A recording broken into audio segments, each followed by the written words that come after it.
देखु आलू दर चढ़ा थिला कहीं ना वेस्ट बेंगल आलू ट्रक आसी पार किंतु वर्तमान वेस्ट बेंगल सरकार सहित कथबार्ता है आलू ट्रक आसवा आरंभ हो जाइए मार्केट रे रेट स्वाभाविक हवा आरंभ हो जाइए वर्तमान 32-34 रेट रे मिलवा आरंभ हो जाइए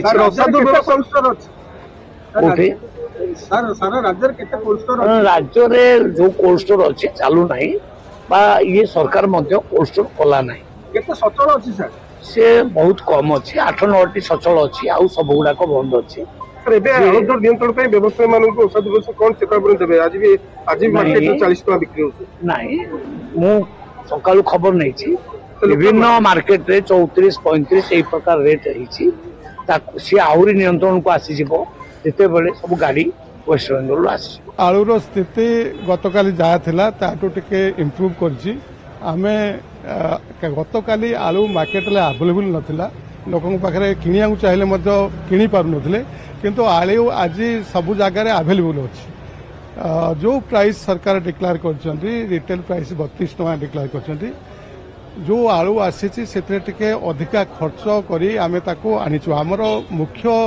उद्देश्य थिला कम से कम आलूर अवेलेबिलिटी रहू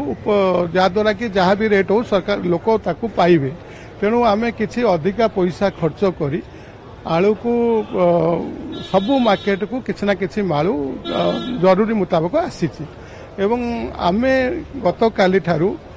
आमर भुवनेश्वर पाइकारी दर 32 टंका निर्णय करूँ से जहाँ खर्च तेल खर्च और आलूर प्राइस ताकू लखी 32 टंका गोटे मिनिमम लाभ रखिकी आमे 32 टंका रेट कोड कर सबू समस्त को इंस्ट्रक्शन दिखाई कई भी 32 टंका 1 पैसा बिक्री करेंगे ना मु राज्य सरकार को अनुरोध करी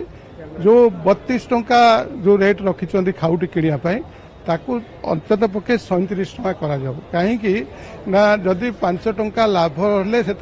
पचा फचा जीव विभिन्न प्रकार जीव किलो टंके 2 टंका न पाइले से परिवार प्रतिपोषण करेंगे केमती जदि आम 32 टंका रिजिड होगा से माने आलू नेबे ना आम जो परिश्रम करी कष्ट करी जो आलू आने आम पाखे